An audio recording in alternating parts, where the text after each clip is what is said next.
ये चीजें होती है रिकॉर्ड करने के लिए, क्योंकि हमें क्लास स्टार्ट करनी है। ठीक है, चलो। तो हमने लास्ट टाइम पढ़ लिया था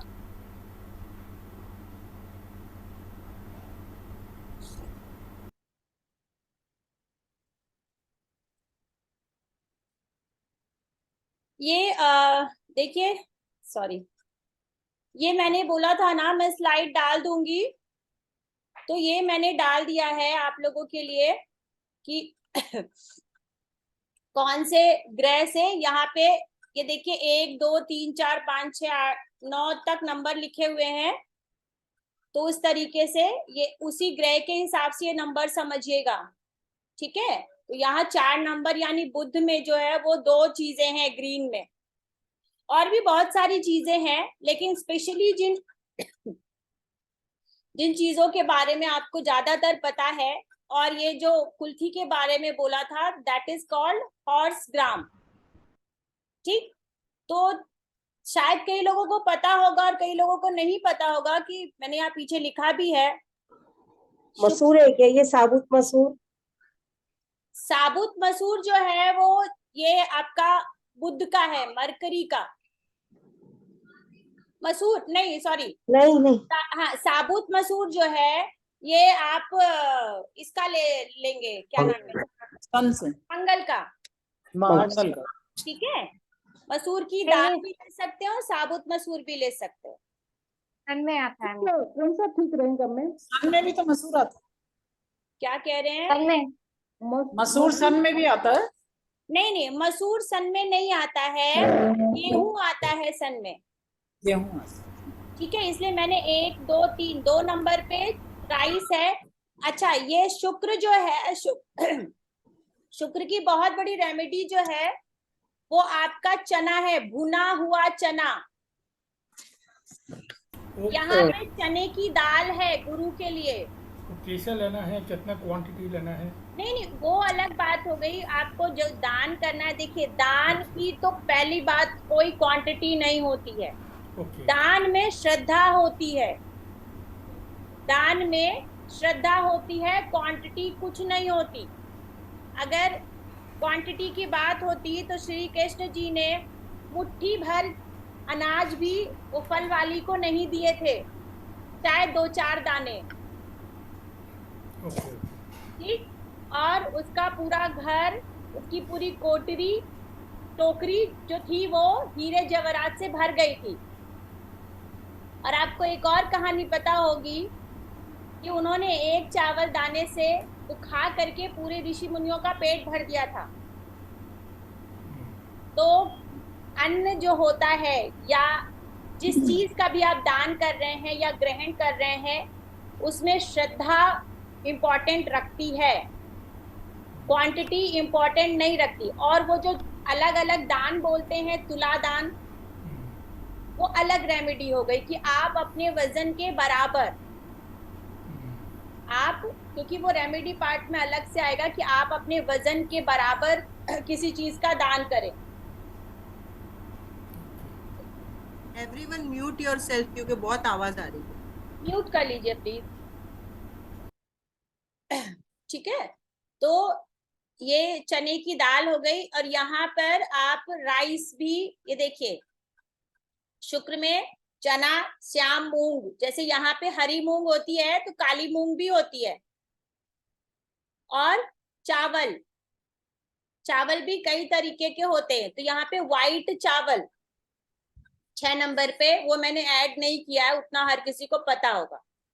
चना में भुना चना नोट करना। चने, हाँ, शुक्र में भुना हुआ चना।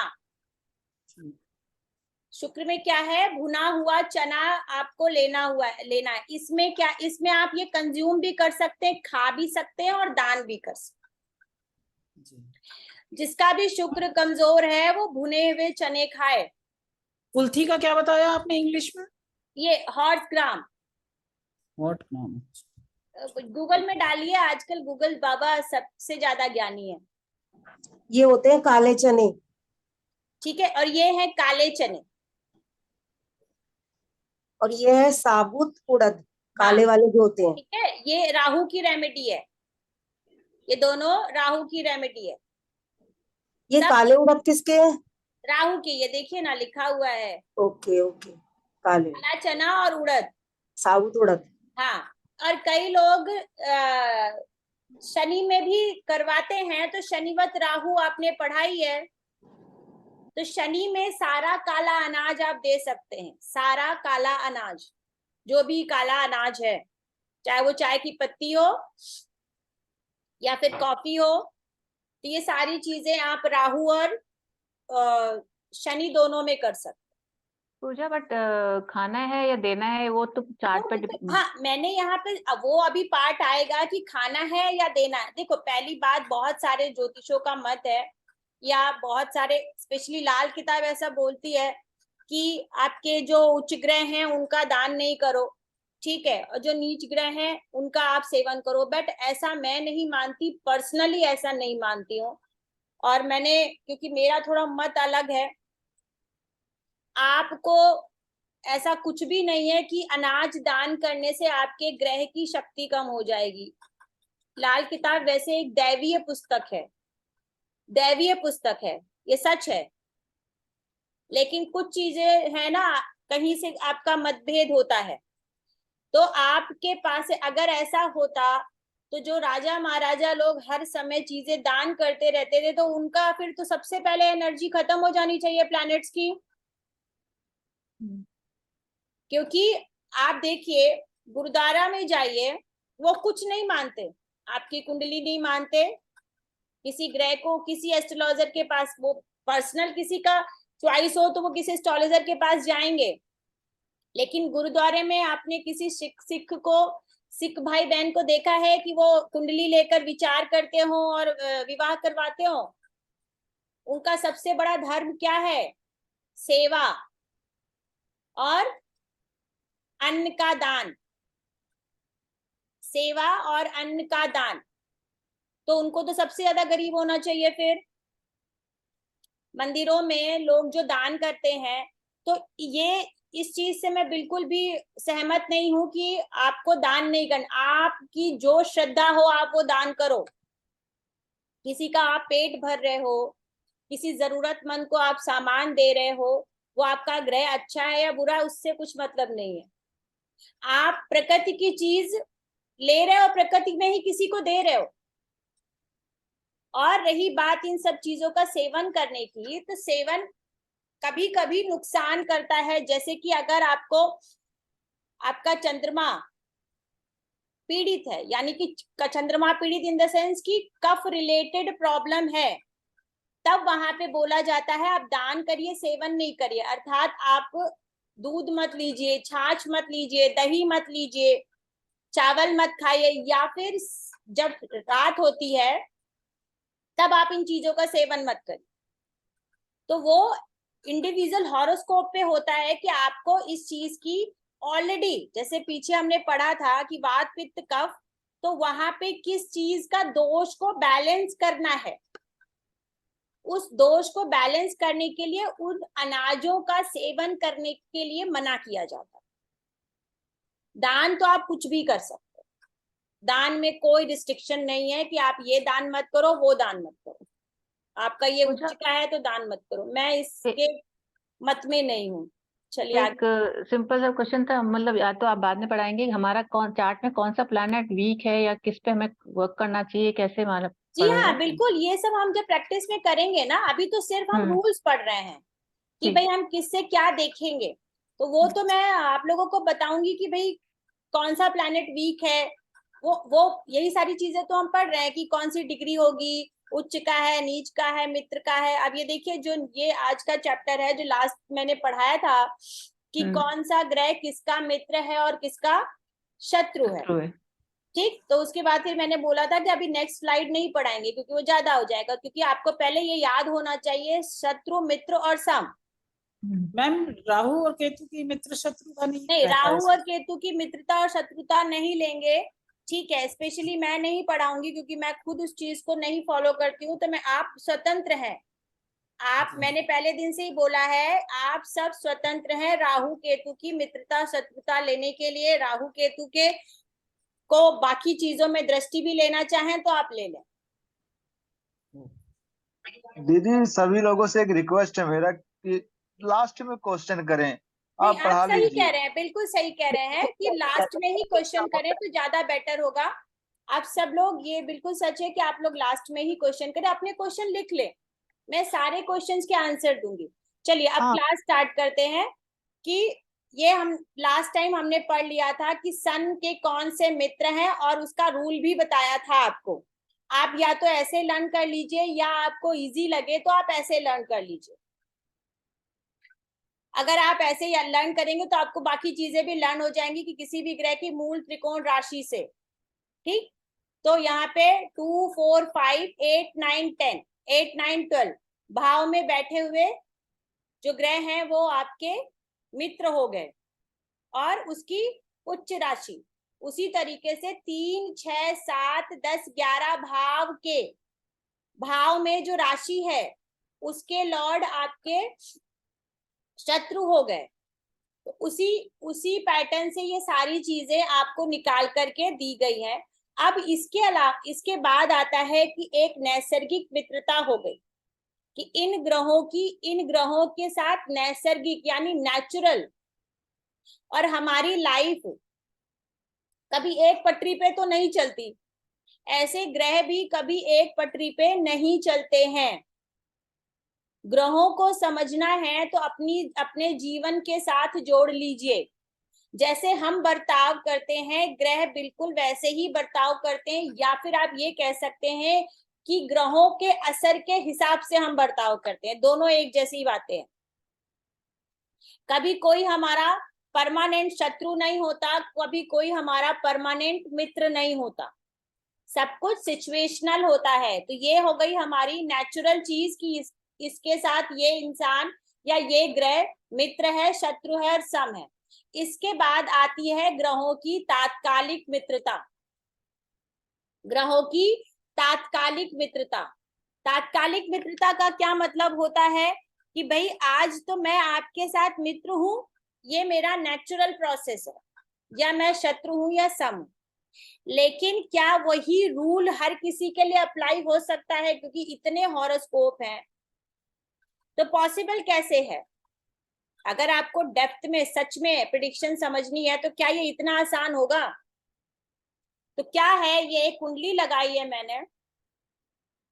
अब इसमें क्या बोला गया है कि कोई भी ग्रह जिस भाव में बैठा होता है उस भाव से, कोई भी ग्रह जिस भाव में बैठा होता है उस भाव से दूसरे, तीसरे, चौथे या 12वें, 10वें और 11वें, कहने का मतलब ये है कि अगर मुझे अब इसमें तात्कालिक मित्रता देखनी है तो अगर हमें सन की तात्कालिक मित्रता देखनी है तो पहले तो जिस भाव में ये बैठा है उससे 3 घर आगे और 3 घर पीछे। 3 घर आगे का क्या मतलब? जहां वो बैठा है वहां नहीं गिनेंगे। ये सन की तात्कालिक मित्रता देखनी है तो 1, 2, 3, 3 घर आगे हो गया और 3 घर पीछे, 1, 2, 3। और उस भाव में यानी उस ग्रह के साथ जो, उस भाव में उस ग्रह के साथ जो ग्रह बैठा है वो शत्रु है। मतलब आप ये समझ लीजिए कि मेरे लेफ्ट में 3 और मेरे राइट में 3 जो है वो मेरे मित्र हैं, और जो मेरे साथ बैठा है वो शत्रु है। ठीक है, अब देखिए कि हमने पीछे पढ़ा था कि सन मून को क्या, सन जो है मरकरी को क्या समझता है? सम। ठीक, अब हम यहां से सन का मरकरी में लेंगे तो क्या आ गया? ई से एनिमी, दुश्मन। जो ग्रह जिसके साथ बैठा है, फिर से बोल रही हूं, जो ग्रह जिस ग्रह के साथ बैठा है वो उसका शत्रु है। 3 घर आगे 3 घर पीछे बैठा हुआ जो भी ग्रह है वो मित्र है। अब हम देख लेते हैं जुपिटर क्या है। तो जुपिटर है, यहाँ पे हमने पीछे भी पढ़ा था कि जुपिटर जो है वो मित्र है। और यहाँ पर भी सन का जुपिटर देख लेते क्या है, मित्र। ये आपके जो भी ऐप है या जो भी आप यूज कर रहे हैं सॉफ्टवेयर, वहां आपको मिल जाएगा, मगर आपको पता होना चाहिए कि मुझे देखना क्या है। तात्कालिक मित्रता जाननी बहुत जरूरी है। अगर आप तात्कालिक मित्रता नहीं समझेंगे तो आप सही तरीके से प्रेडिक्शन नहीं कर पाएंगे कि ये ग्रह इसके साथ बैठ के क्या रिजल्ट करेगा। जैसे हमारे जीवन में क्या होता है कि हम कभी किसी के साथ मित्र होते हैं और कभी किसी के साथ शत्रु होते हैं। ऐसे ही ग्रह भी कि आज भाई इसके साथ मेरा बहुत अच्छा है, लेकिन जरूरी नहीं है कि इस इंसान के साथ, इस व्यक्ति के साथ हमेशा मेरा अच्छा हो। वो हॉरोस्कोप के हिसाब से चीजें बदल जाएंगी। अब अगर हम मार्स मून को लेते हैं तो मून में हमने क्या पढ़ा कि मून में 3 घर आगे और 3 घर पीछे, तो 1 2 3, यहां से 3 घर आगे जो बैठे होंगे वो मित्र होंगे और 3 घर पीछे जो बैठे होंगे वो शत्रु होंगे। मून के साथ तो कोई ग्रह बैठा नहीं है, 1 2 3 यहाँ पे कोई ग्रह नहीं बैठा। अब हम ये देखते हैं मून का मार्स क्या है, तो मून का मार्स क्या हो गया, फ्रेंड हो गया। यहाँ पे क्या था, सम था, यहाँ पे फ्रेंड हो गया। अब देख लेते हैं जुपिटर का क्या है। जुपिटर और सैटर्न वीनस क्या है, क्योंकि ये 3 घर आगे है ना, 1 2 3, तो जुपिटर और सैटर्न, जुपिटर क्या था, जुपिटर सैटर्न वीनस सब क्या थे, क्योंकि मून का कोई भी शत्रु नहीं है, तो ये सब इसके सम में आते हैं। अब यहाँ पर हम देख लेते हैं कि ये लोग कौन हो गए। जुपिटर क्या है, एनिमी हो गया, शत्रु हो गया, वीनस शत्रु हो गया और सैटर्न भी शत्रु हो गया, जबकि कोई ये किसी को भी अपना शत्रु नहीं मानता है। ये खाली अभी आप दिमाग में बिठाइए। अब इसके बाद पहले हम तात्कालिक देखेंगे कि भाई, अच्छा आप एक सवाल और आ रहा होगा कि इसका हमें मतलब क्या है, क्या करना है भाई इसका हमें तो नैसर्गिक हमने याद कर लिया, क्या उतना काफी नहीं है? नहीं, उतना काफी नहीं है। अब सपोज टू ये मानिए कि सैटर्न का हमें देखना है। किसका देखना है? सैटर्न का देखना है कि सैटर्न का क्या रिजल्ट आएगा। सैटर्न किसकी राशि में बैठा है? मरकरी की राशि में बैठा है। तो सैटर्न मरकरी को क्या मानता है? मित्र मानता है। सैटर्न मरकरी को मित्र मानता है, जबकि मरकरी शनि को सम मानता है। तो अब यहां बैठकर सैटर्न क्या करेगा? मित्र के घर पे बैठा है, ये हमने देख लिया। अब मित्र के घर पे बैठा है तो क्या यहां से भी देख लें कि क्या वो मित्रता जो हमने पहले निभाई थी, जो प्रॉमिस करी थी, क्या आज भी वो स्टैब्लिश है? तो अंदर जाके देखते हैं कि सैटर्न का मरकरी क्या है?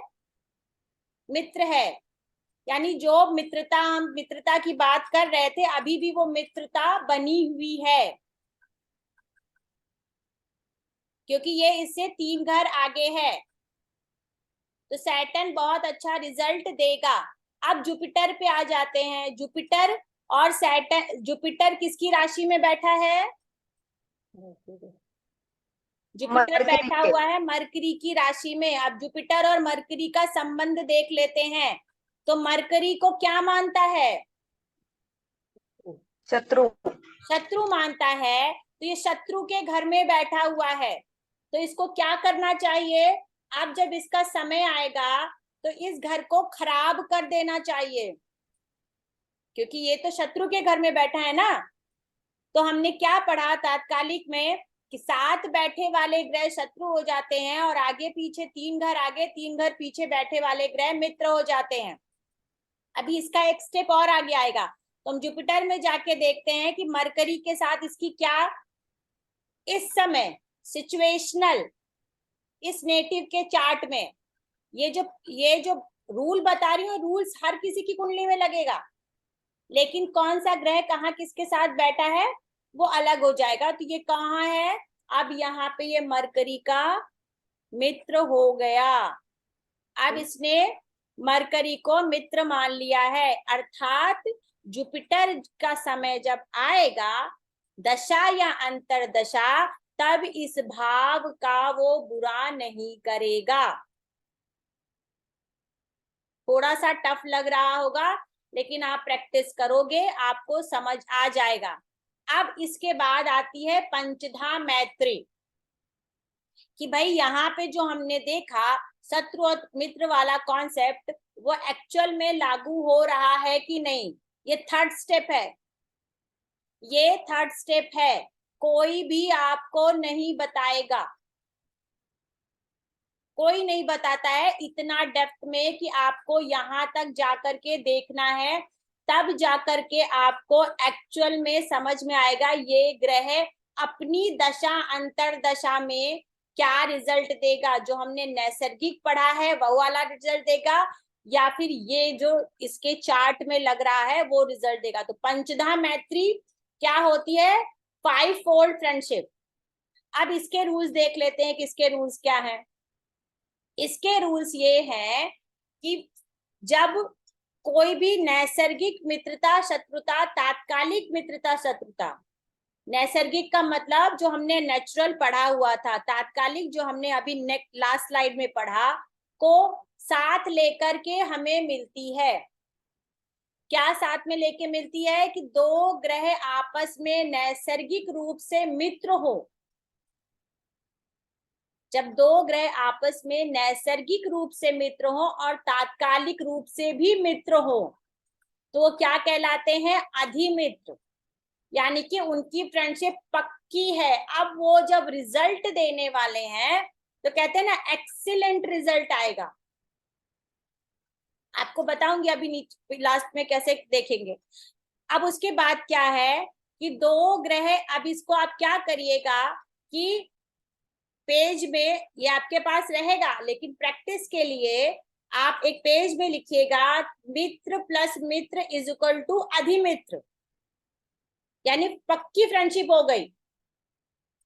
फिर क्या लिखिए कि सम और मित्र, सम और मित्र मित्र, फिर शत्रु और मित्र सम। यहां क्या लिखा हमने, सम और मित्र क्या हो गए, मित्र। अगर तात्काल नैसर्गिक रूप में यहां हमने सम देखा, यहाँ पे कोई भी ग्रह किसी का नैसर्गिक रूप से हमने देखा वो सम है और तात्कालिक रूप से वो फ्रेंड बन रहा है, तो क्या होगा, सम और मित्र मित्र हो जाएगा।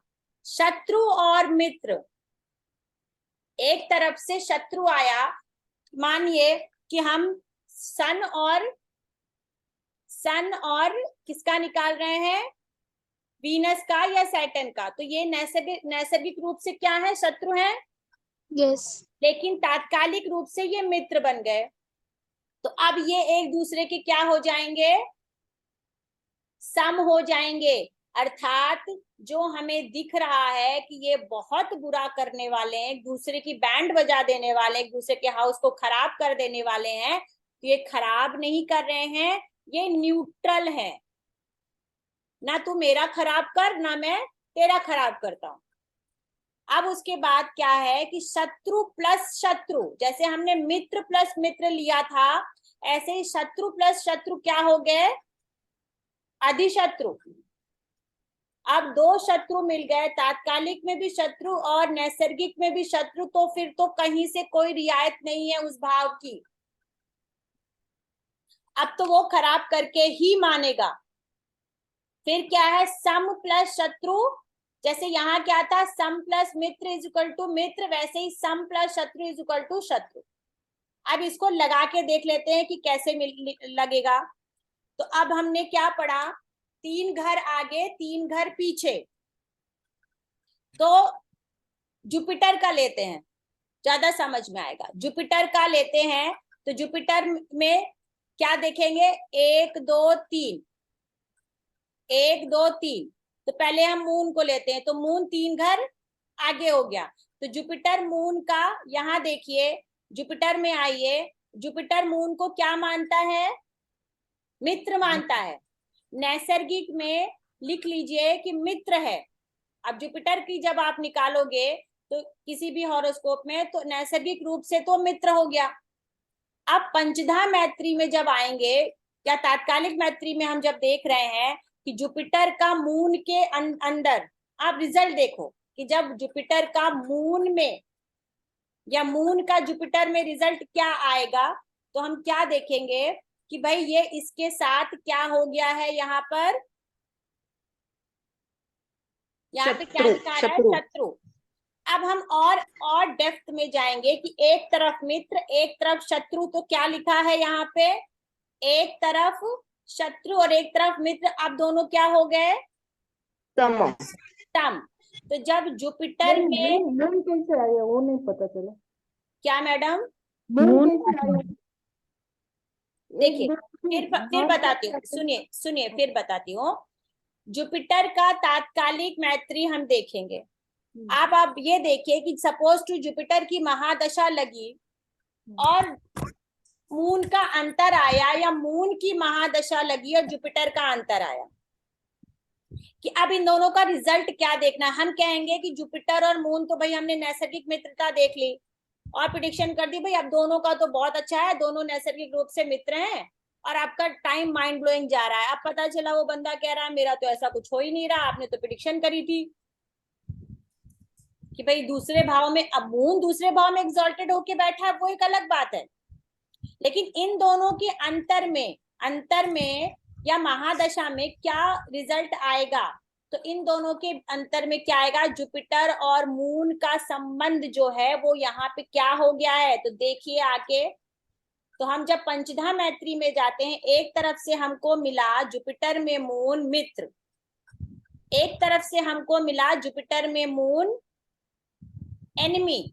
जुपिटर में मून, ये देखिए यहाँ मून लिखा हुआ है, जुपिटर लिखा हुआ है, ये पूरे ग्रह यहाँ लिखे हैं, यहाँ पे पूरे ग्रह लिखे हैं। तो जुपिटर में मून एनिमी हो गया। तो ये एक तरफ मित्र और एक तरफ शत्रु, मित्र प्लस शत्रु इज इक्वल टू सम। अब अंदर जाके देखते हैं 5 फोल्ड फ्रेंडशिप में, जिसको कहते हैं पंचधा मैत्री। जो ये पंचधा मैत्री है, ये आपको एक्चुअल रिजल्ट देती है हॉरोस्कोप का, किसी भी कुंडली के फलित का एक्चुअल रिजल्ट ये देती है। वो क्या है? जुपिटर में हमने देख लिया मून को, ये क्या दिखा रहा है? न्यूट्रल। यहाँ पे देखिए क्या लिखा हुआ है? न्यूट्रल यानी कि सम। तो जब जुपिटर में चंद्रमा का अंतर आएगा या प्रत्यंतर आएगा, तब क्या करेगा? इन दोनों का न्यूट्रल रहेंगे। अब देख लेते हैं सैटर्न का।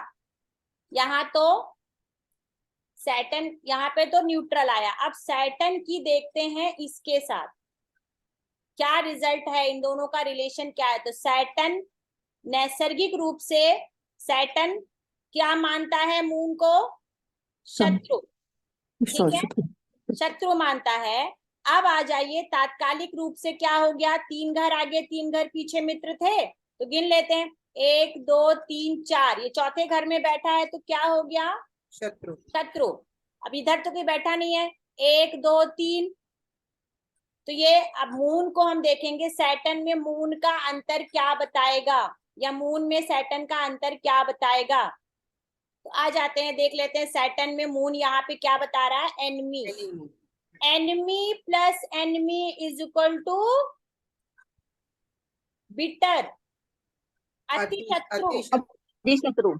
अब मतलब ये समय इस बंदे के लिए बहुत खराब जाने वाला है।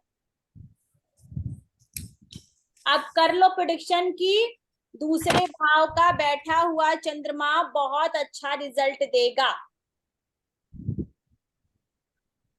वो रिजल्ट देने ही नहीं देगा।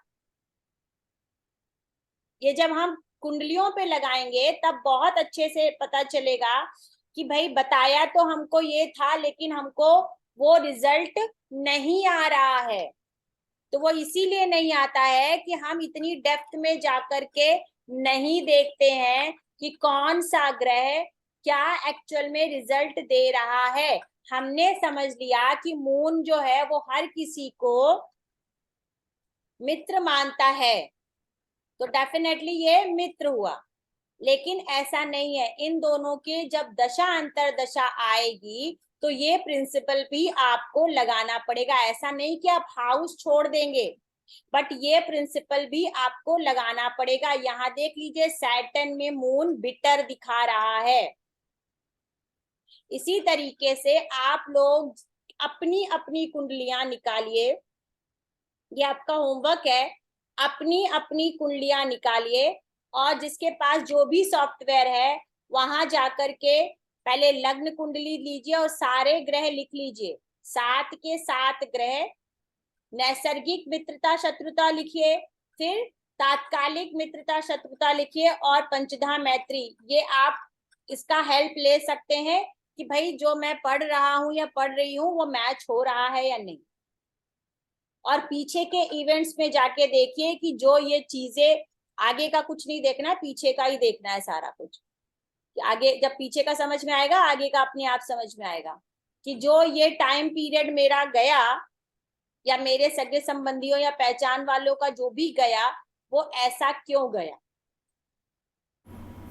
ठीक है, इसकी प्रैक्टिस करेंगे तो ही आपको समझ में आएगा कि मित्रता शत्रुता डिपेंड्स पंचधा। एक मिनट मुझे पहले कंप्लीट करने ले दीजिए कि इसका जब आप प्रैक्टिस करोगे तो आपको पूरी तरीके से पंचधा मैत्री समझ में आएगी। स्पेशली पंचधा मैत्री में आपको फिर बोल देती हूँ, स्पेशली पंचधा मैत्री। और देखी जाए, अब यहाँ हमने मून, जुपिटर और मरकरी को देखा, जुपिटर और मरकरी को देखा, और हमारा ये माइंडसेट है कि जुपिटर जो है वो मरकरी को शत्रु मानता है। तो जुपिटर का जब समय आएगा तब क्या करेगा, इस भाव को खराब करेगा, नहीं खराब करेगा। वहां पर हमें ये जो तत्कालिक मित्रता शत्रुता है वो 100% देखनी है, वो नहीं खराब करेगा। अब यहाँ पे जुपिटर जो है मरकरी का मित्र हो गया है। चाहे जुपिटर का मित्र मरकरी समझ लीजिए या मरकरी का मित्र जुपिटर समझ लीजिए। अब यहाँ पे मरकरी जो है वो सन को अपना मित्र मानता है, लेकिन इस सिचुएशन में क्या हो गया, इस सिचुएशन में दोनों शत्रु हो गए हैं। तो मरकरी का समय जब आएगा सन में तो वो कोई बहुत अच्छा रिजल्ट नहीं करेगा। वैसे भी मरकरी कहाँ का लॉर्ड हो गया, 3rd का और 12वें का। तो आप ये सोचो कि भाई ये तो इसका मित्र है, नहीं ये अपना वैसे भी 12वें और तीसरे का लॉर्ड है, तो एक तो मित्र के साथ नहीं बैठा। लेकिन सन यहाँ स्ट्रांग है, सन यहाँ स्ट्रांग है, लेकिन ये अपना काम 100% करेगा, ये शत्रुता निभाएगा, ये खर्चे करवाएगा। यहां से अपने से 12वें बैठा और 12वें भाव का स्वामी यहाँ बैठा। तो ये छोटी छोटी से पॉइंट्स नोट करके आप अप्लाई करिएगा तो आपको समझ में आएगा। इससे पहले कौन कौन है जिसने पंचधा मैत्री पढ़ी है, हैंड रेज करिए, या सुना भी है, सिर्फ हैंड रेज करिए। सुना ही नहीं मैम। अच्छा, सुना ही नहीं है। रजनीश जिसने सुना हुआ है, पढ़ा भी होगा, प्रियंका ने भी, ठीक है, काफी लोगों ने, आसिम जी ने। तो जिसने पढ़ा है उनको तो बहुत जल्दी समझ में आ गया होगा। प्रतिभा ने भी पढ़ा हुआ है, ठीक है, वेरी गुड। इसको पढ़ा है लेकिन अप्लाई भी किया है, क्योंकि जी हाँ दीदी, अप्लाई किया है, अप्लाई बिल्कुल किया है तो सेम रिजल्ट रिजल्ट आए हैं उस तरीके से। आता है जो बता रहे हैं, जो आवाज नहीं आ रही है, चलिए कोई नहीं, लास्ट में पूछते हैं, ठीक है। तो इसको आप प्रैक्टिस करिए, कोई टफ नहीं है। जिस दिन आपको सिर्फ 2 ही रूल है इसमें, ये खाली जब तक आपको याद नहीं होता तब तक आपको टफ लगेगा, आपको नैसर्गिक याद हो जाएगा, और जिन्होंने पढ़ रखा है उनके लिए तो बहुत अच्छी बात है, लेकिन जिस दिन आप नैसर्गिक और तात्कालिक में सिर्फ सिंपल सा एक ही रूल है, 3 घर आगे 3 घर पीछे आपके मित्र, बाकी सब शत्रु, साथ में बैठा हुआ भी और बाकी के भाव वाले भी, सब के सब आपके शत्रु। अब दोनों को मिला लीजिए, कुछ भी नहीं करना, 1 मिनट, लेट मी फिनिश। सिर्फ मित्र प्लस मित्र इज इक्वल टू अधिमित्र लिख लीजिए, सम प्लस मित्र इज इक्वल टू मित्र, शत्रु प्लस मित्र इज इक्वल टू सम, शत्रु प्लस शत्रु अधिशत्रु, सम प्लस शत्रु इज इक्वल टू शत्रु। 4 बार प्रैक्टिस करोगे ये दिमाग में बैठ जाएगा। अब राहु केतु की बात करते हैं कि राहु केतु की शत्रुता मित्रता या उनका प्रभाव कैसे लेंगे, क्योंकि राहु और केतु कहते हैं ना, उनका अस्तित्व ना होके भी बहुत बड़ा अस्तित्व है हमारे जीवन में, पूरी कुंडली को संभालने का दम रखते हैं। तो इनको कैसे देखेंगे, क्योंकि ना हमने इनकी मित्रता शत्रुता देखी और ना ही हमने इनकी तात्कालिक मित्रता शत्रुता देखी, और ना ही हम इनकी दृष्टि पढ़ रहे हैं, तो कैसे समझेंगे फिर हम इनको? तो इनको हम समझेंगे कि राहु केतु की अपनी कोई राशि नहीं है, ये हमने पीछे पढ़ लिया है। हाँ, उनकी राशि कौन सी है? 11 नंबर की राशि राहु की और 8 नंबर की राशि केतु, लेकिन ये इनकी पर्सनल अकेले की राशि नहीं है, आप समझिए, ये बांट रहे हैं, साझा कर रहे हैं। जैसे हर ग्रह की अपनी इंडिविजुअल राशि है, इनकी कोई इंडिविजुअल राशि नहीं है, किसी राशि के स्वतंत्र मालिक नहीं है, इनके साथ दूसरा ग्रह अपनी राशि शेयर कर रहा है। तो ये कैसे करते हैं? या जिस ग्रह की राशि में होते हैं उसी के स्वामी बन जाते हैं। तो यानी इनका अपना कोई अस्तित्व नहीं है, ये जहां भी बैठेंगे, जिस भी ग्रह की राशि में बैठेंगे उसके ये स्वामी बन जाते हैं। बृहद पराशर होरा शास्त्र के अनुसार यदि राहु केंद्र और त्रिकोण में स्थित हो, हम यहाँ पर बृहद पराशर होरा शास्त्र पढ़ रहे हैं और सिर्फ बृहद पराशर होरा शास्त्र की ही बात करेंगे, किसी और विद्या के बारे में बात नहीं करेंगे, और ना ही मुझे कोई दूसरी विद्या आती है।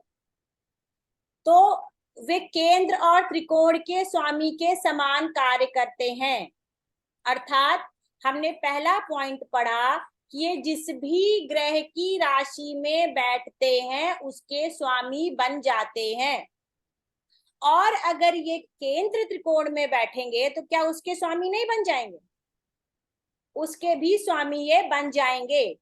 यदि राहु केतु त्रिकोण में केंद्र के स्वामी के साथ हो, समझिएगा इस बात को, राहु और केतु त्रिकोण में यानी 1, 5 और 9 भाव में केंद्र के स्वामी यानी कि 1, 4, 7 और 10 भाव के लॉर्ड के साथ युत हो, केंद्र त्रिकोण में हो, तो वो राजकारक योग बनाते हैं।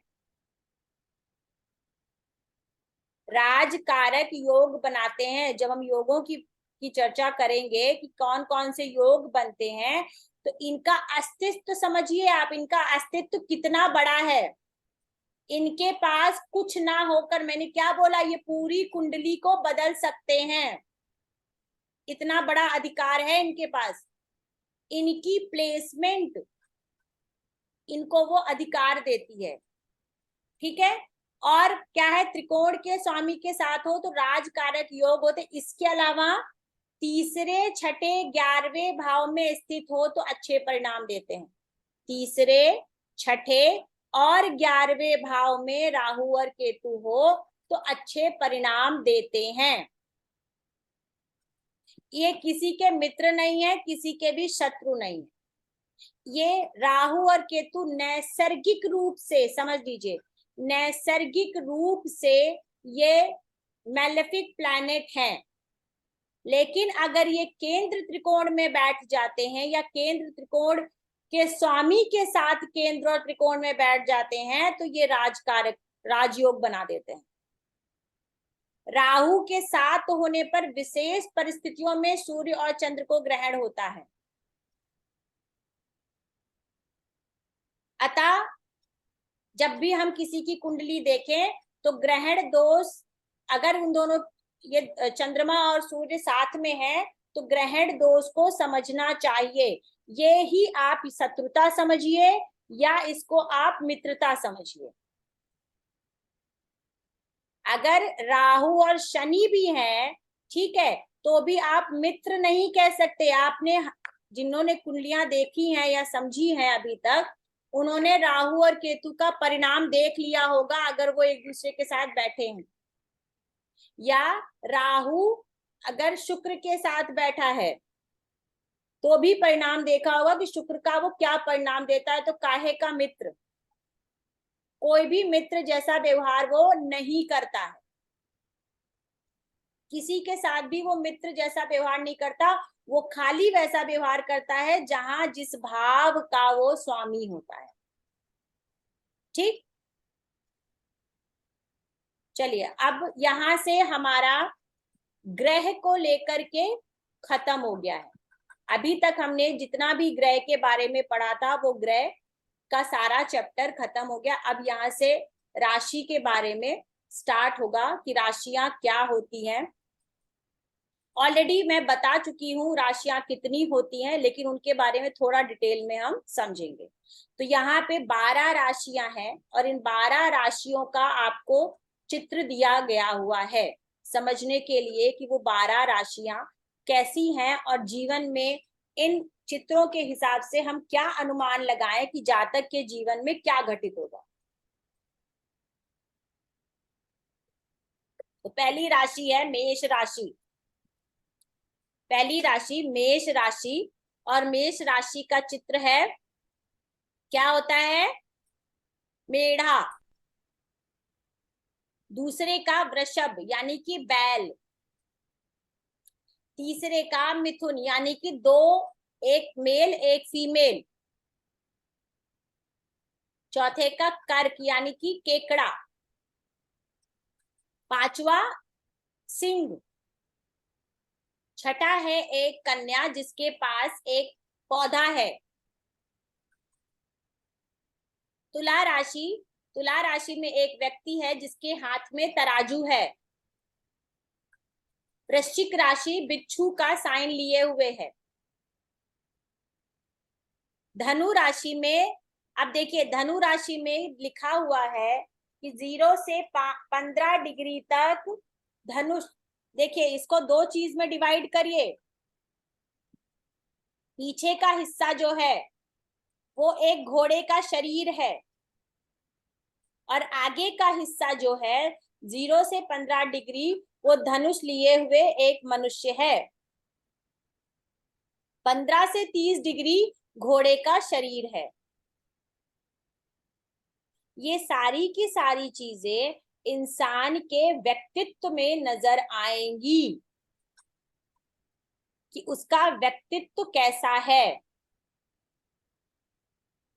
मकर राशि, ये हाथी का शरीर मनुष्य प्लस मगरमच्छ 0 से 15 डिग्री तक है तो उसका हाथी का शरीर जैसा है। अब हाथी का शरीर, जब मैंने मकर राशि और स्पेशली स्कॉर्पियो राशि के बारे में काफी बोलती हूँ मैं, तो मकर राशि के बारे में क्या बोला मैंने, लास्ट क्लास में भी बोला था कि भाई ये बैरन लैंड है, आप समझ लीजिए। इसके कितने ट्रेड्स हैं, इस मकर राशि के 3 ट्रेड्स हैं। मनुष्य है, मगरमच्छ है, क्रोकोडाइल।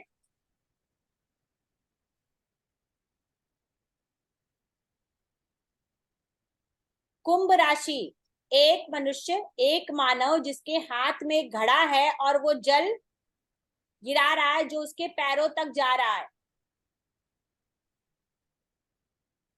वृश्चिक, मीन राशि जिसमें 2 मछलियां बनी हुई हैं जो एक दूसरे को गोला बना करके देख रही हैं या चक्कर काट रही हैं। अब इनका बोलने का मतलब क्या है, इनको दिखाने का मतलब क्या है। तो यहाँ मैंने कुछ आपको उनके ट्रेड्स लिख के दिए हुए हैं, लेकिन लास्ट में जब स्टार्टिंग में मैंने आपको भाव पढ़ाए थे, भाव के ट्रेड्स पढ़ाए थे, वो सारे के सारे जितने भी 12 भाव के ट्रेड्स पढ़ाए थे वो और प्लस ये, इसमें कुछ रिपीट भी हुए होंगे, वो सारे के सारे मिला करके आप पहले भाव का ट्रेट और एरीज राशि मेष राशि का ट्रेट यानी गुण एक ही है, उसमें भी कम पड़ जाएंगे। एरीज यानी मेष राशि जो है वो क्या है, न्यू बिगिनिंग है। पहला भाव क्या मैंने बताया था, यहाँ से लग्न की उत्पत्ति होती है, लग्न बनती है हमारी, और 1 नंबर राशि काल पुरुष की कुंडली में 1 नंबर राशि लग्न में आती है। मेष राशि का मतलब है new beginning, self confidence, physical body. ये सारी की सारी चीजें मैं यहाँ वापस रिपीट नहीं करने वाली हूँ, ये सब आपको मिल जाएगा, और सेम चीजें मैं कई बार रिपीट कर चुकी हूँ। तो दूसरा है टॉरस, वृषभ राशि, सेल्फ रिलायंस, वेल्थ, फिनेंस, ठीक है। ये सारी चीजें जो मटेरियल वैल्यूज हैं, सेकंड भाव से देखते हैं हम लोग, यही ट्रेड्स इसके भी हैं। तो ये आप हिंदी और इंग्लिश दोनों में मैंने दिया है 12 की 12 राशियों के बारे में।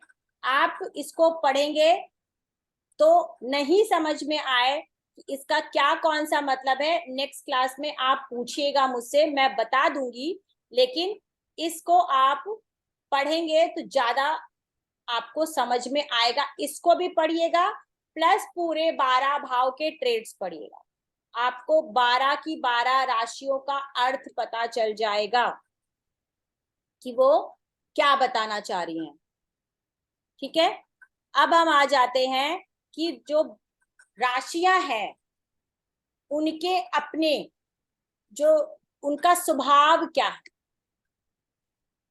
12 राशियों का अपना स्वभाव क्या है।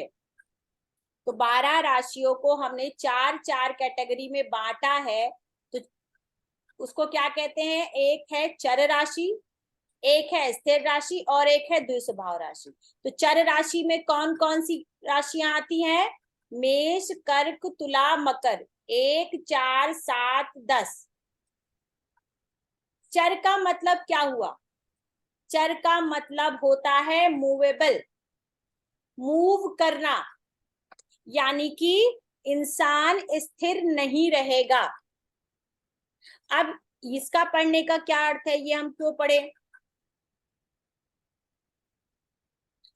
तो जब आपकी राशि लग्न में होगी, पहले भाव में, या चंद्रमा इन राशियों में होगा, उससे आपका व्यक्तित्व पता चलेगा कि आप भले ही कितना भी मेरी बात सुन रहे हो, कितना भी आपको मैं रेमेडी बता रही हूं, क्या करेंगे भैया, आपको जितना बोलना है आप बोल लो, हम तो करेंगे वही जो हमारा मन होगा।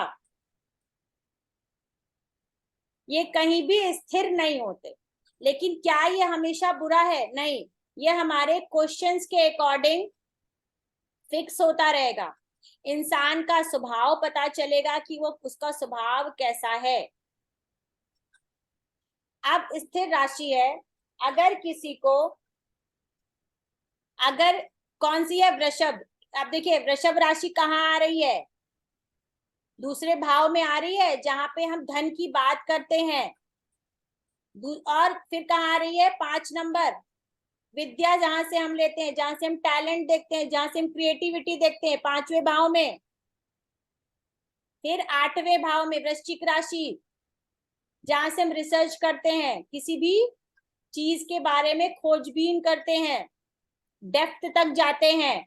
और कहाँ आ रही है, गेन वाली, जहां पे हमें गेन मिलता है, या हम सोसाइटी के साथ रहते हैं या कनेक्टिविटी करते हैं। वहां पे ये स्थिर राशि आ रही है, यानी कि उन राशियों में, प्रशांत मैं बाद में फोन करती हूँ, मैं अभी बिजी हूँ। तो वहां पर ये कौन सी राशि आ रही है? स्थिर। तो आप ये समझ जाइए कि आपको, मैंने लास्ट टाइम बताया था कि आपको धन कमाने के लिए स्थिर होना पड़ेगा, टैलेंट, अपनी क्रिएटिविटी को पूरा करने के लिए स्थिर होना पड़ेगा, किसी भी चीज को खोद के निकालने के लिए स्थिरता होनी चाहिए। वहां पे अगर आप मूवेबल रहोगे, चेंज करते रहोगे, तो क्या वो चीज मिलेगी? अगर आप अपने, जो आपकी नेटवर्किंग है, आपके दोस्त यार हैं, आपके जो नियर एंड डियर हैं, उनके साथ अगर आप स्थिर नहीं रहोगे, तो क्या वो आपके साथ रहेंगे? नहीं रहेंगे।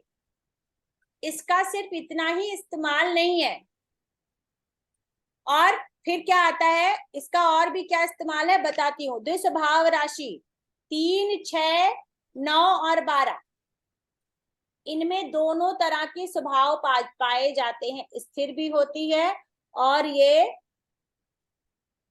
चर भी होती है। तो कहाँ 0 से लेके 15 अंश तक, 0 से लेके 15 अंश तक अगर ये राशि है तो ये क्या कहलाएगी? स्थिर। और 15 से 30 तक चर, यानी मूवेबल। तो अब अगर आपके पास कोई भी क्वेश्चन करता है कि मुझे व्यवसाय करना है, तो आपको पता होना चाहिए ना कि भाई इसका व्यवसाय का नेचर क्या है। अगर ट्रांसपोर्ट का व्यवसाय करता है कोई, ट्रांसपोर्ट का व्यवसाय करता है कोई, तो क्या होना चाहिए? स्थिर होना चाहिए या मूवेबल होना चाहिए? मूवेबल।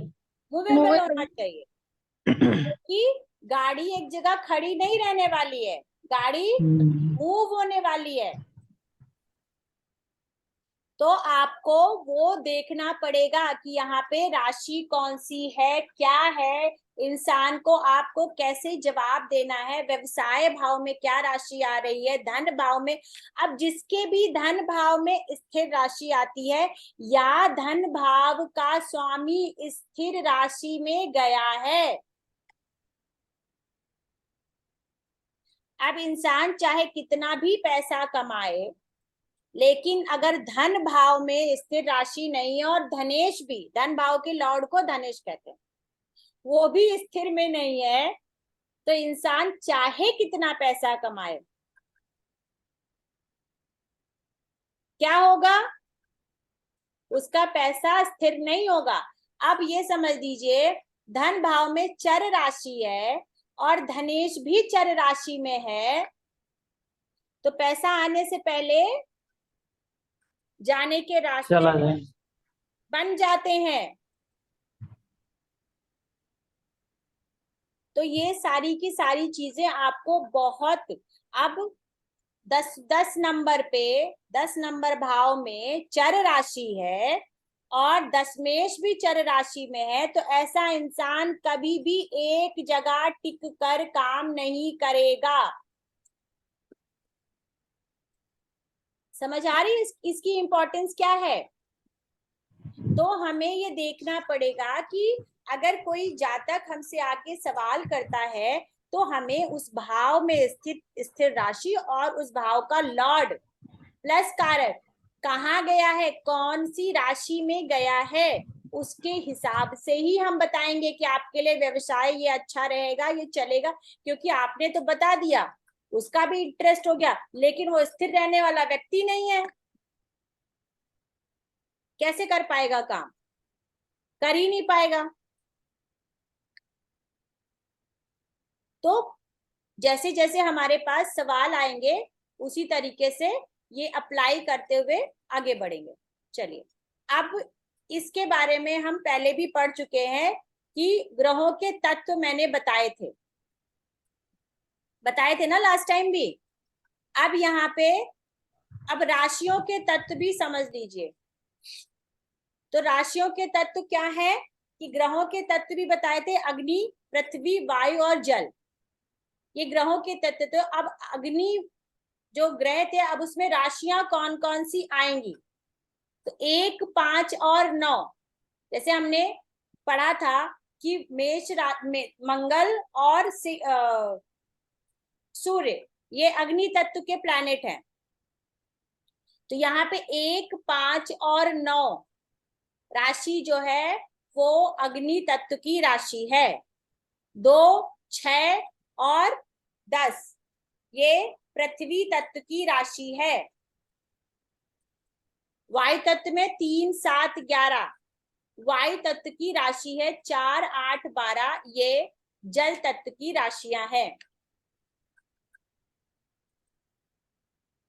अब इसमें भी देखिए, क्या सबका जल एक समान होगा या सबकी अग्नि एक समान होगी, या सबकी वायु एक समान होगी? तो सबका जल एक समान नहीं होगा, सबकी अग्नि एक समान नहीं होगी, और ना सभी की वायु एक समान होगी, ना पृथ्वी एक समान होगी।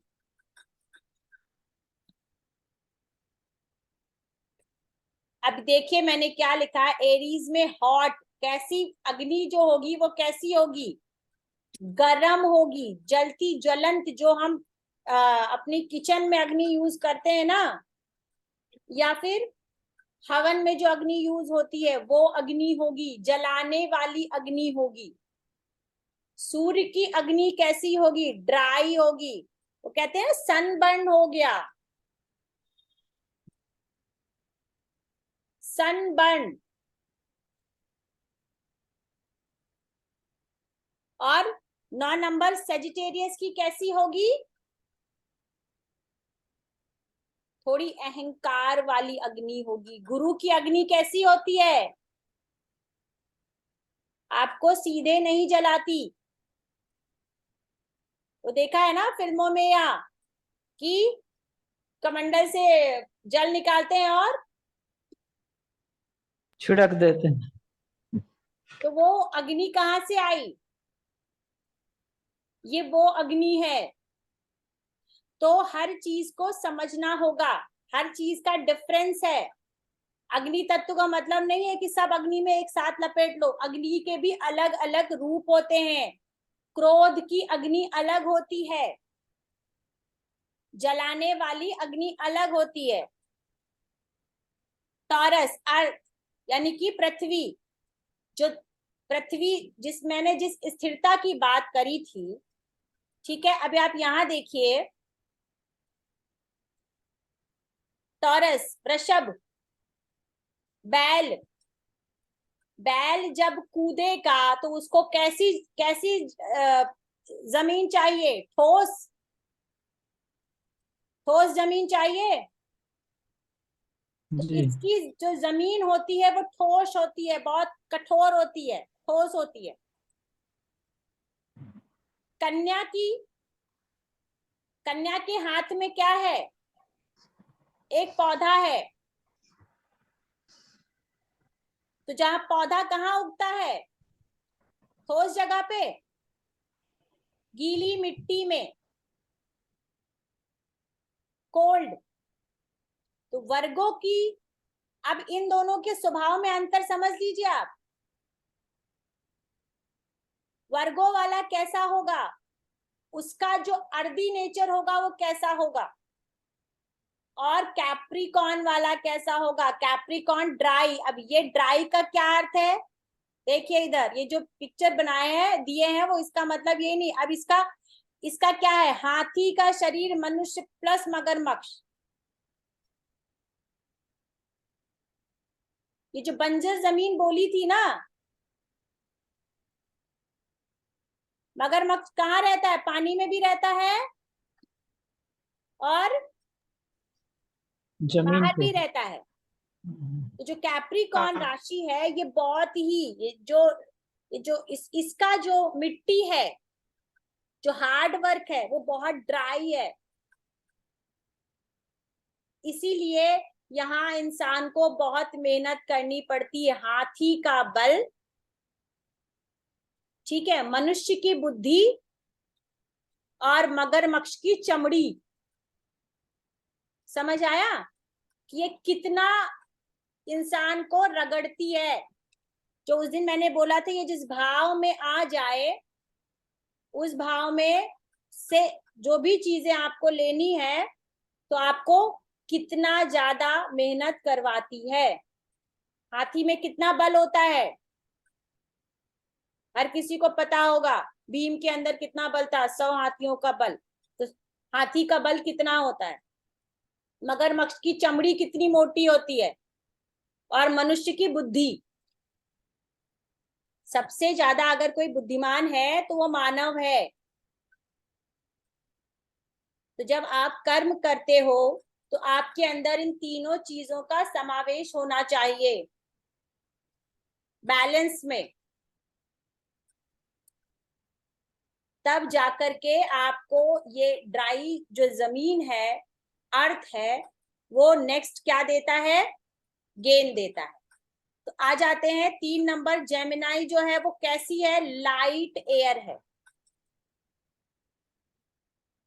हल्की हवा जो आपको अच्छी लगती है। लिब्रा क्या है, हॉट है। हॉट मतलब गरम हवा, तराजू है ये तराजू है, इंसान को तौलती है, सही और गरम गलत। तो किसी को भी, सबको अपने फेवर की बात ही अच्छी लगती है, किसी को भी अनफेवर की बात नहीं अच्छी लगती। लेकिन कहते हैं ना कि जब तक आप तपोगे नहीं, तब तक आप निखरोगे नहीं।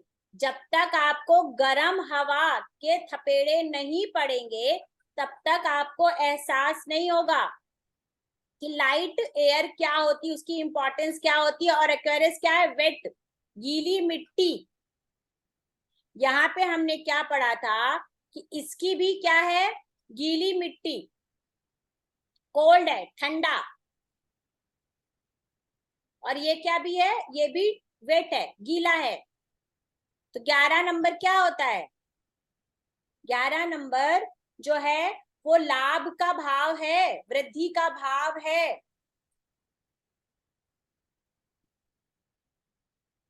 पौधा लगाने के लिए मिट्टी का गीला होना, ठंडा होना या ठंडी हवा, वृद्धि कब मिलेगी।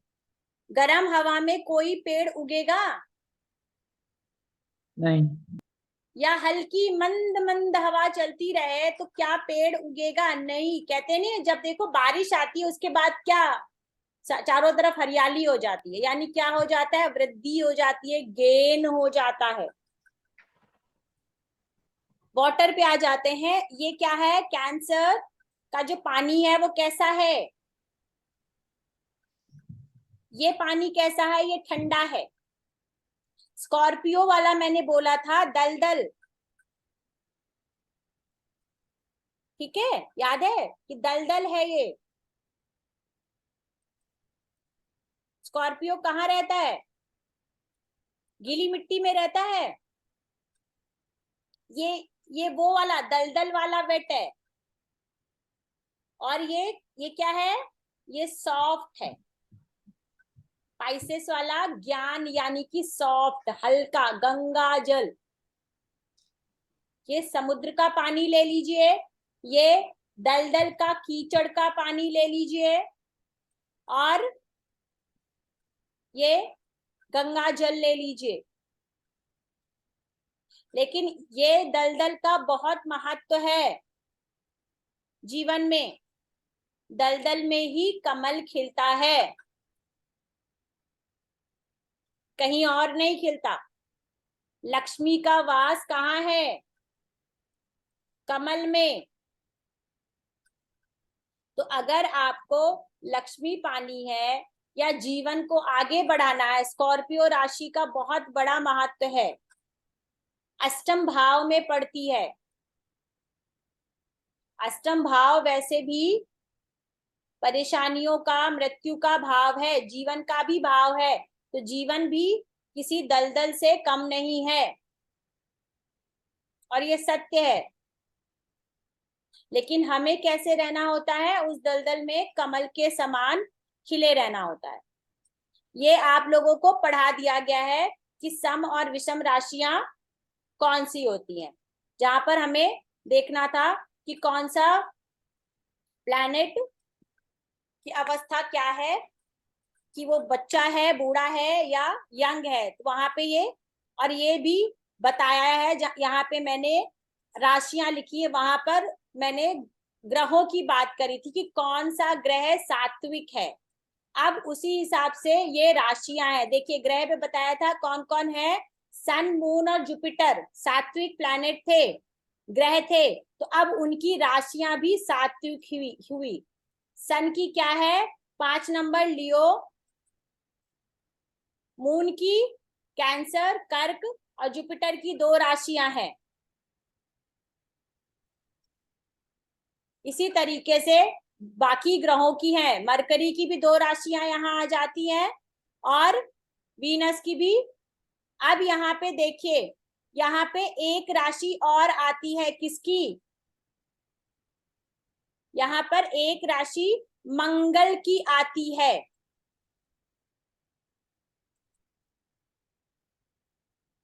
ठीक है, तो ये आप लोग इसको पढ़िएगा। और अब इसके बाद आता है कि हम ये सारा मैं भाव में पढ़ा चुकी हूं आप लोगों को, लेकिन यहाँ पे आप एक बार और जाके देखिएगा कि हम मेष राशि से क्या देखेंगे। कि काल पुरुष के पूरे अंग हैं और यहाँ और डिटेल में लिखा गया है, तो आप जाके डिटेल में देख सकते हैं कि कहाँ पर किसका किस अंग से हम विचार करेंगे। अगर किसी के हेड में कोई प्रॉब्लम है, पहला भाव, पहली राशि से भाव नहीं देखेंगे, पहला भाव और पहली राशि, चाहे वो आपके हॉरोस्कोप में कहीं पर भी हो, ये जरूरी नहीं है कि पहले ही भाव में हो। तो पहला भाव, पहली राशि, पहले भाव का लॉर्ड, इन तीनों चीजों को देखेंगे। क्या बोला था? भाव, भावेश, कारक। अब यहाँ एक चीज और जोड़नी है, राशि। तब जाकर के हमें पता चलेगा। चेहरे का विचार करना है तो दूसरा भाव, दूसरा लॉर्ड, प्लस चेहरे के लिए अलग अलग जो बताए थे, प्लस 2 नंबर की राशि। आपके हॉरोस्कोप में जहां भी पड़ रही है उसको देखना है। देखना क्या है कि उसमें शुभ प्रभाव है या अशुभ प्रभाव है, और 2 नंबर की राशि क्या क्या बताती है।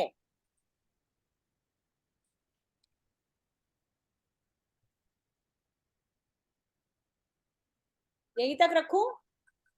चलिए यहीं तक रखते। थोड़ा सा और पढ़ सकते हैं? नहीं, अभी थोड़ा मेरा भी गला खिंच रहा है। नहीं नहीं, हाँ हाँ, नहीं, ज्यादा हो जाएगा। ज्यादा हो हाँ दी, बस जाएगा। इतना ही काफी है आज के लिए। ये अभी एक्चुअली इसलिए थोड़ा टफ लग रहा है क्योंकि अब ये जो कुछ भी है पढ़ाने से ज्यादा याद करने की चीजें, क्योंकि ये मैं कितना भी एक्सप्लेन कर दूं उससे मतलब नहीं है, लेकिन इस पे बहुत जोर देकर याद करने की जरूरत नहीं है। आपको याद क्या करना है मैं बताती हूँ। इसको आप 1 बार, 2 बार, 3 बार सिर्फ देखते जाइए और पढ़ते जाइए। स्ट्रेस मत लीजिए कि मुझे याद करना है, याद ही नहीं होगा। जैसे हम जो आपकी इंटरेस्ट की बुक है, चाहे वो नॉवेल हो या कुछ भी हो, बस इसको वैसे पढ़ना है, इसको याद मत करिए। कुछ भी याद करने की जरूरत नहीं है, पढ़ते जाइए, वो आपके दिमाग में बैठता जाएगा। याद करने जाएंगे कुछ भी याद नहीं होगा। जब हम उसको अप्लाई करेंगे, तो मैं वैसे भी एक चीज को 4 बार बोल देती हूँ, तो आपको 10 चार्ट करोगे, आपको मैं हर एक चीज बताती जाऊंगी। तो लेकिन उससे पहले आपको समझ तभी आएगा जब आपने 1-2 बार पढ़ा होगा। कोई भी शब्द आपको नए नहीं लगने चाहिए कि मैं क्या बोल रही हूँ। तो आपको स्ट्रेस लेने की जरूरत नहीं है, ये आपको याद हो जाएगा। जी बोलिए, अभी किसका? हाँ आशीष जैन जी बोलिए।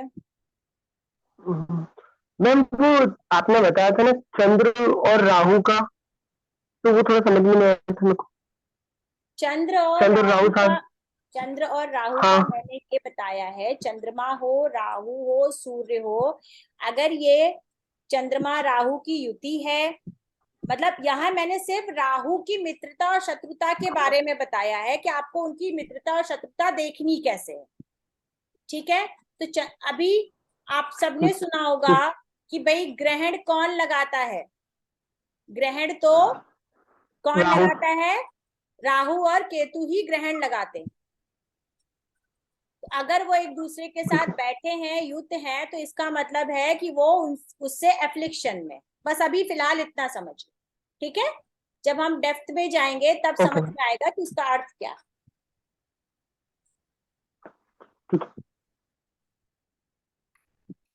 जी काबरा जी बताइए। सॉरी, मेरा छोटा सा क्वेश्चन था, मतलब बेसिकली चंद्रमा और बुध की अपन बात कर रहे हैं जब, तो बुध जो है चंद्रमा को शत्रु मानता है और चंद्रमा जो है बुध को मित्र मानता है। तो अगर बुध जो है चंद्रमा की राशि में जाके बैठता है, तो चंद्रमा तो चूंकि अपने उसको मित्र मान रहा है, तो बुध वहां पे अपना बुरा प्रभाव ज्यादा देगा या अच्छा प्रभाव ज्यादा देगा? Similarly on vice versa, when चंद्रमा जाके बुध की राशि में बैठता है, तो वो तो अपना मित्र समझ के जा रहा है, पर बुध उसको शत्रु समझ रहा है। तो वहां पे उस भाव को खराब करेगा या अपने अच्छे फल देगा, वो अपन कैसे जज करें? देखिए अभी मैंने क्या पढ़ाया, तात्कालिक मित्रता और पंचधा मैत्री। जब तक आप ये नहीं लगाओगे और नैसर्गिक में रहोगे, श्योर, तो आपको रिजल्ट उस हॉरोस्कोप का नहीं मिलेगा, क्योंकि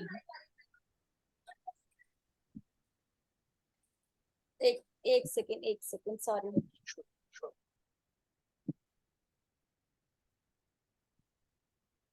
I am so sorry.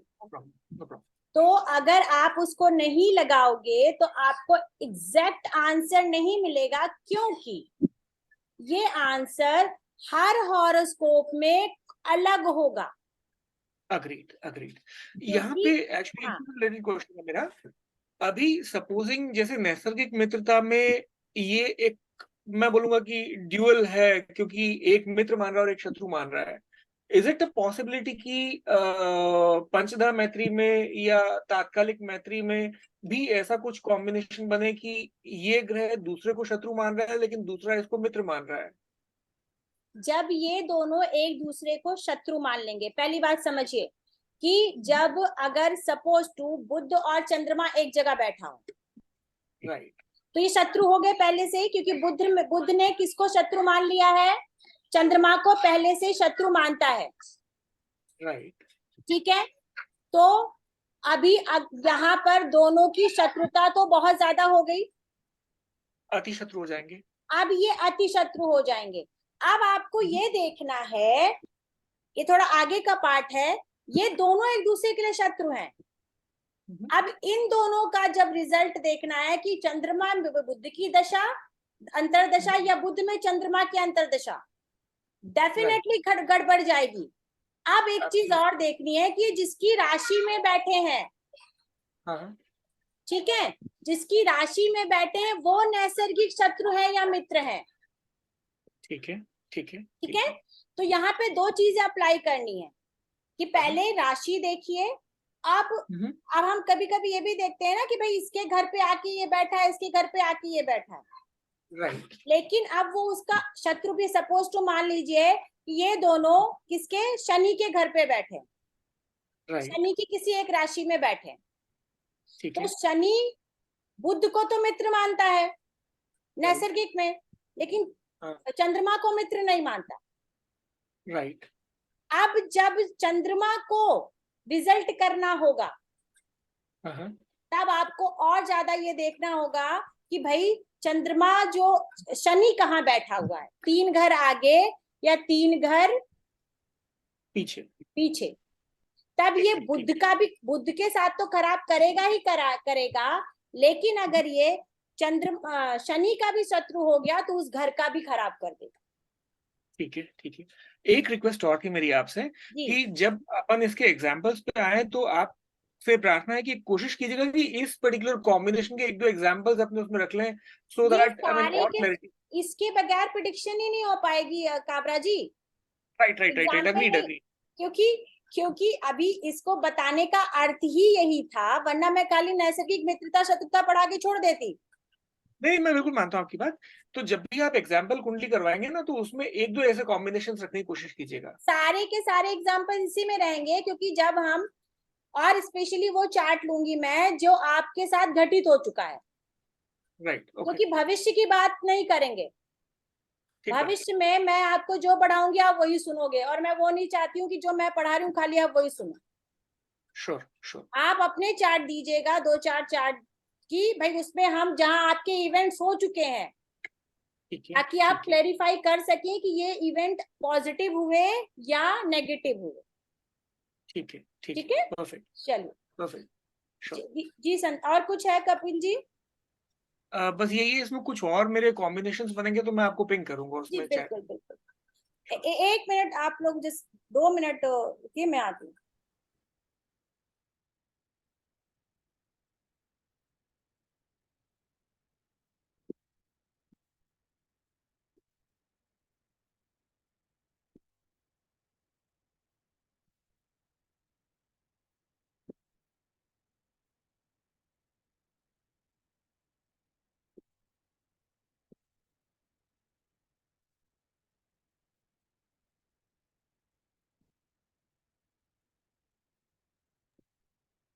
Ji Sandhya ji, Sandhya ji. Ji ji ji ma'am, ये आपने राशियों के स्वभाव में जैसे बताया कि धन भाव में स्थिर राशि और धनेश भी स्थिर राशि में हो तो या ना हो तो स्थिर नहीं होगा, पर एक अगर स्थिर में है और एक अच्छी बात है, इमूवेबल में रिजल्ट है तो तो मिलेगा। दोनों का मतलब एक दूसरे में है और एक स्थिर में नहीं है, तब कैसे होगा? तो आपको रिजल्ट तो मिलेगा ना, लेकिन पॉजिटिव स्थिर भी में, मिलेगा, खाली हाँ। स्थिर में है। अब स्थिर के साथ साथ पता चला कि वो अपने शत्रु राशि में है या नीच में है, तो रिजल्ट तो बहुत तरीके से चेंज हो जाएंगे ना। चेंज हो जाएगा, पर मिलेगा ये है, अगर एक है और एक नहीं है तब। और ये तात्कालिक वाले, हाँ हाँ बोलिए, बताइए। बोलिए। तात्कालिक वाले टेबल में आपने ये बृहस्पति से चंद्र का जो थर्ड मतलब काउंट किया था, वो कैसे किया था, वो थोड़ा नहीं समझ में आया। अच्छा, हमारा ये था कि 3 घर आगे 3 घर पीछे ये हमारे मित्र हो गए। जी। अब वहां पे जो चंद्रमा से बृहस्पति बैठे थे वो चौथे घर में बैठे थे। तो मुझे वो चौथे में थे कि उस घर को मिलाएंगे कि नहीं, कि पांचवे में आ रहा जहां है? नहीं, जहां ग्रह बैठा होगा उस घर को नहीं गिनेंगे। अच्छा अच्छा, वही कंफ्यूजन। हाँ, ठीक। नहीं, 3 घर आगे 3 घर पीछे, और उस भाव में अगर कोई ग्रह बैठा है, यानी उस ग्रह के साथ कोई ग्रह बैठा है, तो उसका शत्रु है तात्कालिक में। वो समझ में आ गया। ठीक है, वो घर छोड़ना है, बस ये क्लियर है। जी वो ठीक घर छोड़ना है। ठीक, थैंक यू। जी सोनिका। हाँ, जब मुझे कंफ्यूजन था, जैसे मैं देख रही थी, तो ये एस्ट्रो सेज में से फ्रेंडशिप वाला बनाया है, तो परमानेंट फ्रेंडशिप है, फिर टेम्पोरल है, ठीक है। फिर फिर पीछे 5 फोल्ड है। हाँ, सो हमें जब आपने टेम्पोरल वाला समझाया वो समझ में आया मेरे को। सो लेकिन जैसे सैटर्न का सपोज सन जो है एनिमी है परमानेंट में, टेम्पोरल फ्रेंड है, तो हम अंतरदशा प्रत्यंतर दशा में किसको लेंगे, टेम्पोरल को या नहीं, अंतर दशा प्रत्यंतर दशा में आपको पंचधा मैत्री लेनी है, लास्ट की जो पंचधा 5 फोल्ड है। और ये जो मैंने बताया था कि आपको ये तात्कालिक में वहां आपको ये चीज ज्यादा देखनी होगी कि भाई ये इसके घर में बैठा है, ये इसके घर में बैठा, सपोज टू मान लीजिए शनि बैठा हुआ है सन के घर में। अब शनि जो है, ऐसे तो हम, हमारा पहला थॉट क्या जाता है, शनि दुश्मन के घर पे बैठा है।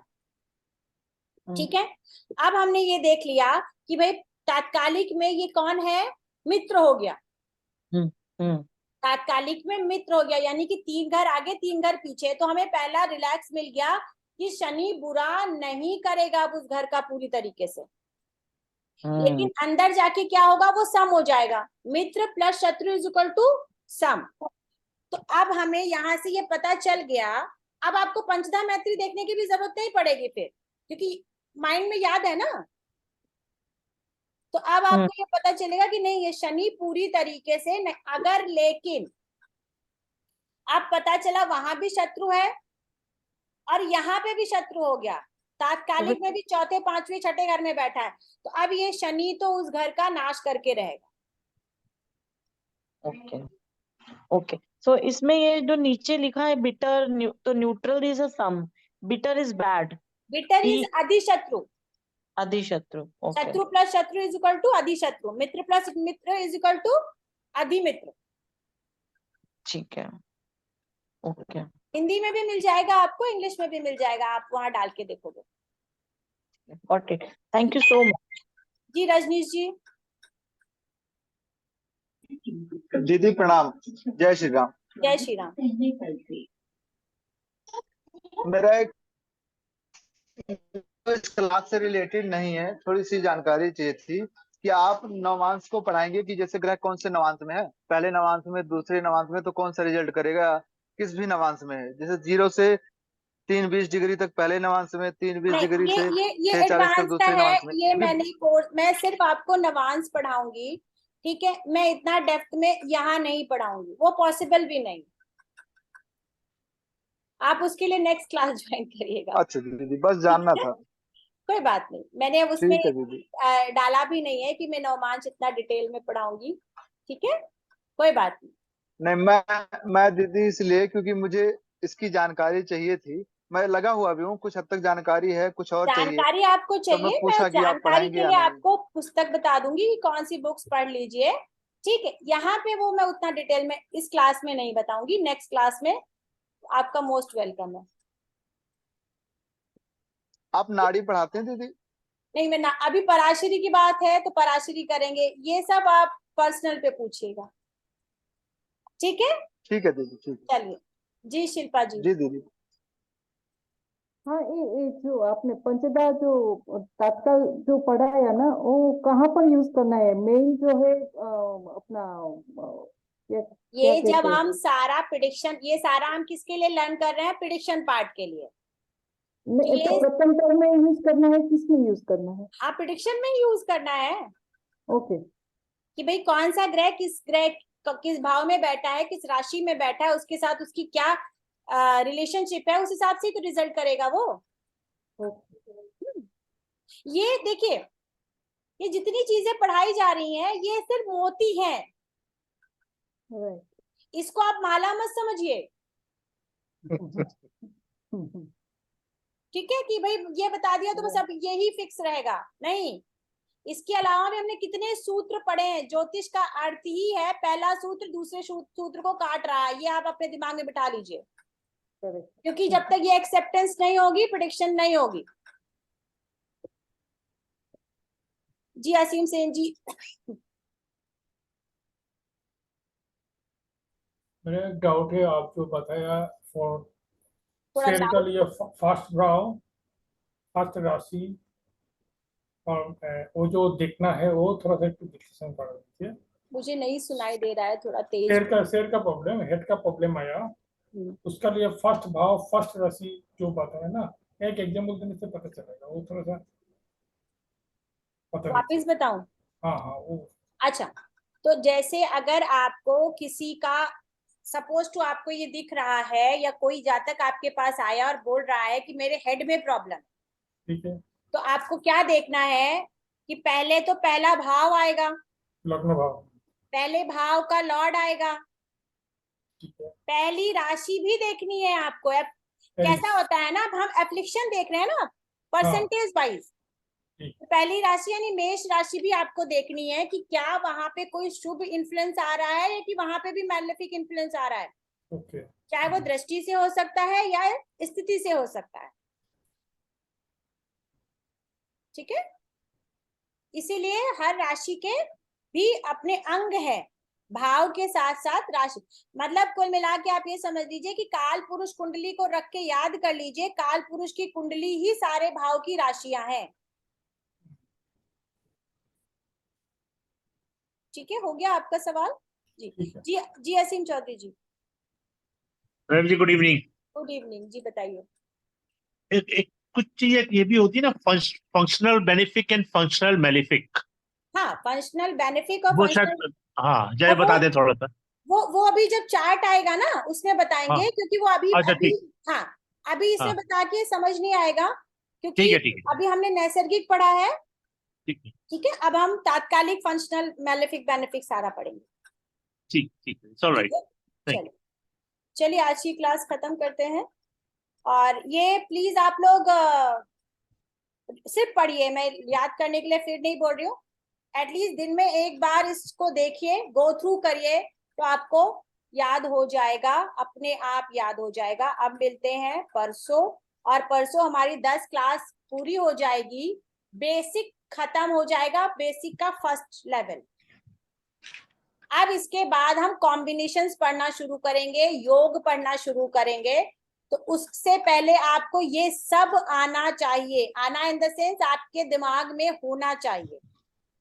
आप बोलोगे तो मैं 2 दिन का गैप भी ले लूंगी, कि आप एक बार, एक होता है ना समय चाहिए, जी कि आपको पढ़ने का समय चाहिए। आप, बल्कि मैं खुद आपको बोलती हूँ कि 10th क्लास करने के बाद हम वापस से एक क्लास रखेंगे आगे बढ़ने से पहले, जिसके जितने भी डाउट्स रहेंगे 10 क्लास तक वो पूछ सकता है, लेकिन सिर्फ इसी क्लास के लिए, बाकी नहीं कि मेरा ऐसा, मेरा फला, मेरा ढिमका, उसका जवाब नहीं दूंगी। जितना हमारा कोर्स है सिर्फ उतना ही, कोई पर्सनल चार्ट नहीं, सिर्फ उसी का मैं आंसर करूंगी। तो जो 11वीं क्लास होगी हमारी, वो आपके डाउट सेशन की रहेगी, फर्स्ट से लेके 10 तक। ठीक, चलिए। दीदी दीदी मैं एक चीज पूछूं? जी पूछिए। हेलो जी पूछिए, जल्दी पूछिए। मेरी एक प्रॉब्लम छोटी सी, मैं जब से मेरा याददाश्त वापस आया, अधिकतर चीजें पढ़ता हूँ, याद रहता है, भूल जाता हूँ, जब सामने वो चीज आती है तो याद आ जाती है। अच्छा, बादाम आपका चार्ट आपने भेजा है ना? जब से मेरी याददाश्त वापस आई, जब से ऐसी प्रॉब्लम है। हाँ ठीक है, मैं एक बार गो थ्रू करके आपसे पर्सनल बात करती हूँ। ठीक, जी मैं आपका चार्ट एक धन्यवाद। बार देख के आपको फिर पर्सनल बात करती हूँ, ठीक है? ठीक है दीदी। चलिए, थैंक यू दीदी, थैंक यू जय टीचर। श्री राम। श्री राम। जय श्री राम। राम राम। राम राम।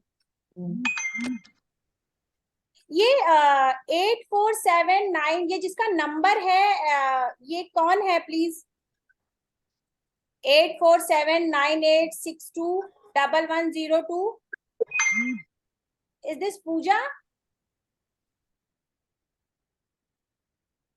क्योंकि